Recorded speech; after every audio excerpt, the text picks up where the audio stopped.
Hi, everyone. Simone Rizkallah here, and I'm with Mariam Wahba. Mariam, thank you so much for joining me today. Thanks for having me. Good to be with you.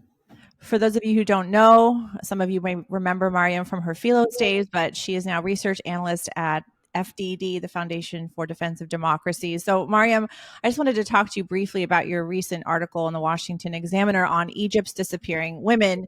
And you are obviously Egyptian, Coptic. I'm Egyptian, Armenian. So this issue is really, really important to you and also important to me and important to Philos. So, can you tell me what prompted you to write this article and what's going on right now with Egypt and women? Absolutely. Thanks again for having me, Simone. Yeah. The article was prompted by a couple of different things. Any Egypt watchers will know that every couple of weeks you generally hear about a young Coptic woman that, vanishes out of thin air, disappears on her way to school, her way back home from church, going to church, and it's always a mystery. What happened to this young Coptic woman? If there's appetite for it in the news cycle, some folks might follow up. More often than not, sometimes the girls are returned to their families after a couple of days. More longer stints of disappearances will last months, even years. Some girls are not returned ever when their family goes to look for them. So I kind of wanted to write this out of the need to explain this phenomenon that's Yeah. occurs in Egypt. I think the title aptly conveys the issue: Egypt's disappearing women. You have this 10 to 15 million Copts living in Egypt. And for those unfamiliar, although I'm sure your audience is, Coptic Christians are the ethno-religious minority in Egypt. Different parts of the community face various levels of discrimination and persecution because of their faith, to various degrees. And this issue really affects Coptic women. They are Yeah. the ones getting kidnapped off the street. And I really wanted to shine a spotlight on this. And as you know from reading it, it kind of was prompted. The spotlight on this issue was prompted by this young woman, Julia Atif, who went missing in late October. 21-year-old student. Left her house in a suburb of Cairo on a Saturday morning, heading to church, and then was never heard from or seen again.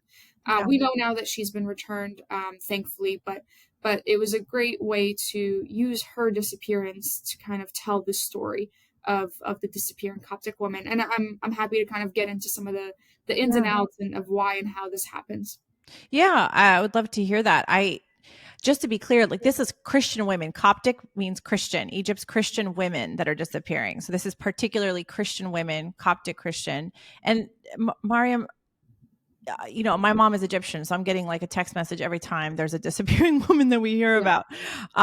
But what's it like for families there now? Like, do they send? Because she was going to church that Saturday morning to St. Mark's. So do they just not want to go out by themselves because they're afraid of getting kidnapped? Are they scared there, or they just kind of live their life and then it happens and then what's the feeling there?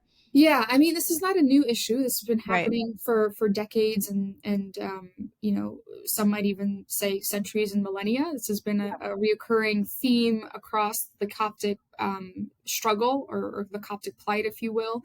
There's different ways why women are targeted. Obviously, they're easier targets. They're smaller. Right. All the tactics of committing the crime of kidnapping apply to this one as well. I think what's interesting about the attack on Coptic women is that it hits home in a much more visceral way. Yeah.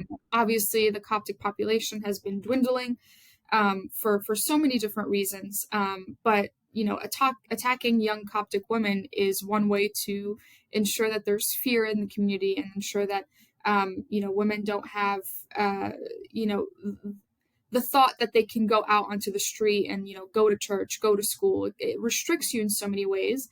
And then the obvious palpable fear is that if you attack any female group of a minority group, then you are attacking their ability to procreate. You're Yeah. attacking their Right. ability to create more Copts, so to speak. And it's kind of like an archaic way to talk about this conversation, but I think it's an important element of understanding this issue. There's a reason that specifically Coptic men aren't being kidnapped, Yeah. or Coptic Yeah. boys aren't being kidnapped. It's young girls and women. And they're being forced to convert and forced to That's right, marry. Yep. exactly, yeah. We Yep. we hear a lot of, instances where a girl is missing and her family tries to go looking for her.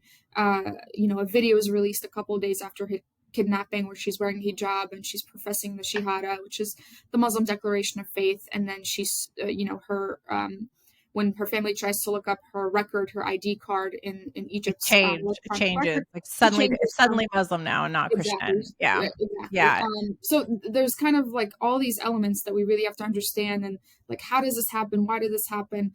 There's a great organization called Coptic Solidarity here in Mhm. DC, and they've done a couple of reports on this phenomena.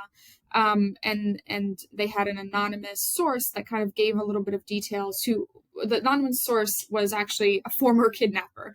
So he was able to Wow. give some details as to how women are identified, and how somebody follows them and sees what the routine is like, picks out the time, make sure that once they are kidnapped they can be moved across cities and across countries, Mm. so that they're much harder to track.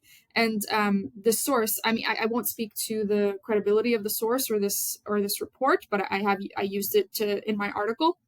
And he says there's almost like a kidnapping ring that exists in Cairo, where Islamist movements or Islamists, have rented out apartments for years and kind of have this plan to kidnap a certain amount of Coptic women, keep them in these homes until they are turned legal age, where they are able to profess their Muslim faith. Then they can convert them legally on their ID card. Then they marry them off, and then they move them to different cities, and they create this environment where it is incredibly difficult to return these women to their family, these girls to their families. Right. Right. So that Right. kind of gives you a vision. What the trafficking looks like. I mean, that's very helpful and very interesting. I was wondering how would they execute it, and not exactly like American sex trafficking, but it's definitely what the trafficking looks like in Egypt. That's super fascinating, super sad. To be a Coptic woman walking to church and wondering if someone's got their eye on you because they're watching your routine and they're planning out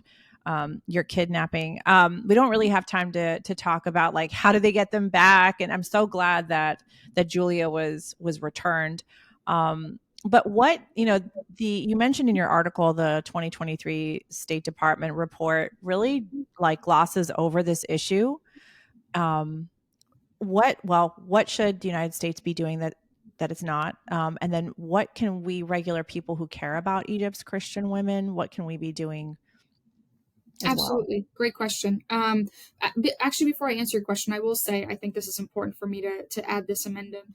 Is while we know that this is an actual issue that happens and Coptic women are kidnapped, there are some cases from the 550 that have been reported where it turns out the woman did run away.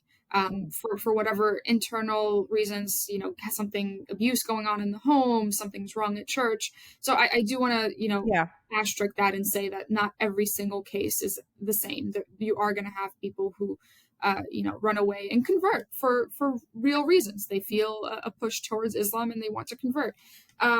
So back to your question about what can Americans do and what can the U.S. do. Like I mentioned in the article, this has kind of been an issue that gets glossed over, and it's not Mhm. really part of the conversation when U.S. officials have conversations with Egyptian officials about their human rights abuses, their efforts to advance human rights efforts. And I think this kind of needs to be part of the conversation. What we've heard from families who have their, sister, daughter kidnapped is that they have a really hard time dealing with officials when it comes to reporting the kidnapping and getting the officials to help them in returning the young woman or girl.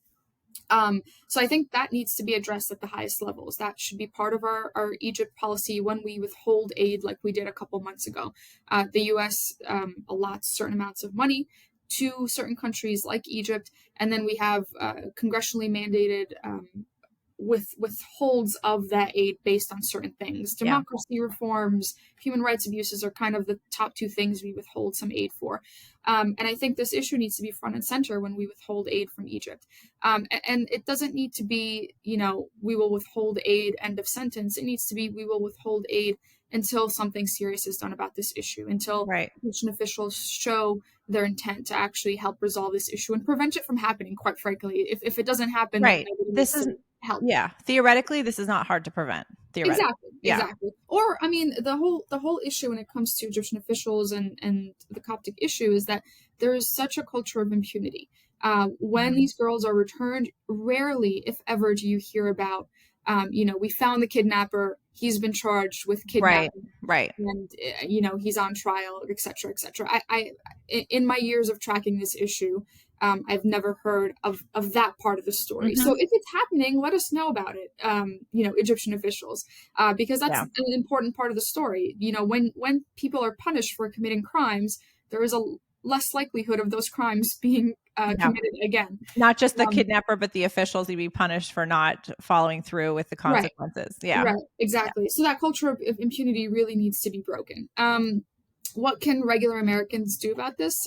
Awareness. I think the more people know about this issue, the more pressure there is on those in charge to do something about it.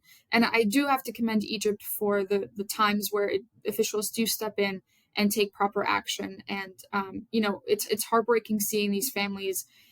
Every time this happens, the mother or the father is, out there hunting for their kid to get them back, and they're holding a picture of them, and the church is doing mass. Mm-hmm. And I think showing them support and letting the story become amplified is a big part of if the woman is returned to her family. So that's what we can do.